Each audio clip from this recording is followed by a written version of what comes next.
In the heart of the ocean, where sunlight fades and silence rules, a sound was heard. Not a storm, not a ship, but a song, a whale's song, mournful, haunting, and calling for something more. This is the story of that call and the girl who answered it, the song of the whale. Alice had always loved the sea. From the moment she could crawl, she would reach for the shimmering blue beyond the dunes, laughing soundlessly as the waves tumbled toward her like playful giants. Her world was quieter than most. Born without the ability to hear, Alice had learned early that she could still feel the world's music. The low thrum of a ship's engine, the buzz of a bee, the rumble of distant thunder pressing into her chest like a heartbeat she shared with everything around her. Her parents had moved to the little town of Willow Bay when she was 3, seeking a quieter place where Alice could grow without the noise and rush of the city. Their home perched at the edge of the cliffs, overlooking the bay that stretched into the open arms of the ocean. Here, Alice found a rhythm that matched her own, slow, patient, deep as the tides. It was one crisp morning in early spring when Alice first saw the whale. She had wandered down to the beach at dawn, bundled in her favorite blue jacket. The sand was cold beneath her bare feet, but she didn't mind. Standing at the water's edge, she felt the familiar pulse of the tide against the shore, the breath of the world exhaling and inhaling. Then came something different, a deep, rolling vibration that shivered through the soles of her feet, up her legs into her chest. She looked out to sea, and there it was, a massive shadow breaking the surface, a plume of mist catching the light like a silvery veil. The whale. Alice stood frozen, heart pounding, as the whale rose and fell, its immense body moving with a grace that made the ocean seem small. She pressed her hands to her chest, feeling the deep notes it sang through the water. Though she couldn't hear it the way others might, she understood it all the same. It was a greeting, a song. From that day forward, the whale returned every spring. Each year, Alice would wait on the shore for its arrival, feeling the vibrations through the sand before she even saw its dark, arching back. Over time, she learned to mimic its rhythms, thumping the ground with her fists, drumming patterns into the earth. The whale would answer with pulses of its own, stirring the water into trembling rings. Alice named him Solace. They created a language of their own, a language beyond sound, beyond sight, a communion of heartbeats, of resonant echoes across the skin of the world. But not everyone in Willow Bay shared Alice's reverence for the ocean. As she grew older, the town changed. New businesses arrived, bringing the promise of prosperity. A company called Grey Corp purchased land along the shoreline, announcing plans to build a shipping terminal and industrial docks. Alice's parents spoke of it over dinner, frowning. "It'll ruin the bay," her mother said, signing the words emphatically. "The whales will leave, the fish will disappear." Her father's face was grim. "There's too much money involved. They won't listen to a bunch of fishermen and school teachers." Alice watched their hands moving but felt the fear more deeply than any words could say. She knew what was at stake. Solace's home, her home, would be destroyed. That night, she dreamed of the whale. In the dream, Solace called to her, but the waters grew dark and thick with oil. His songs became desperate, muffled. She woke with tears staining her cheeks, the vibrations of his fear still pulsing in her bones. She couldn't let it happen. Alice threw herself into learning everything she could about Grey Corp's plans. She pored over documents at the library, highlighted maps, memorized species lists of the bay's inhabitants. She met with fishermen, biologists, old sailors who remembered when the bay was teeming with life.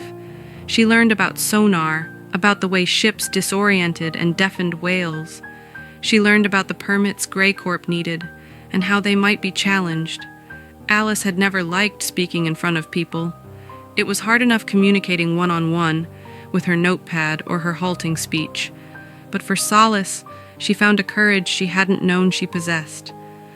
When the town council held an open meeting about the development, Alice was there. She waited her turn, hands trembling, heart hammering against her ribs. When they called her name, she walked to the front, feeling dozens of eyes on her. She placed her notepad on the podium, but instead of writing, she lifted her hands and signed. "My name is Alice," she signed slowly, making sure her interpreter at her side could follow. "I live by the bay. I want to tell you about a friend of mine." She spoke of Solace, of the years he had returned to Willow Bay, of the secret language they shared. She spoke of the bay's fragile ecosystem, of the dangers the ships would bring. She showed them maps, photos, charts. She told them, in the only voice she had ever known, that the bay was alive and it needed protecting. When she finished, the room was silent, not because they didn't care, because they did. Alice saw tears in the eyes of a woman in the front row. She saw the mayor, an old fisherman himself, bow his head. But money is a hard thing to fight. Despite the passion she stirred, Grey Corp moved forward. Bulldozers arrived. Survey flags sprang up like weeds along the dunes. Piers stretched their skeletal fingers into the bay. Alice sat on the beach for hours, sending drumming messages into the earth. She waited for Solace, hoping, praying that he would understand. And one evening, just as the sun bled into the sea, she felt him. The familiar vibration rolled through her, strong and steady. She jumped to her feet, scanning the horizon. There, a flash of white, the spray of his breath against the dying light. Solace had returned, but he didn't come alone. Behind him rose others. 5, 10, 20 whales, their dark backs cutting through the gold-streaked water. It was as if he had sung a summons across the deeps, calling his kin to bear witness. The whales came into the bay, closer than ever before. They breached and rolled, their song sending ripples through the water, shaking the very air. Alice knelt, pressing her palms to the sand, feeling the music of 100 heartbeats. People gathered along the shore, drawn by the spectacle. Children laughed and pointed. Old fishermen wept openly. Even the workers from Grey Corp paused, their machines falling silent. The whales stayed through the night, singing, dancing, filling the bay with life and song. News traveled fast. By morning, reporters swarmed the beach. Drones buzzed overhead. Marine biologists arrived, awestruck. The town council met in emergency session. Under the intense scrutiny, Grey Corp wavered. Permits were reviewed. Environmental protections were cited. Public outrage soared. And in the end, they withdrew. The bay was saved.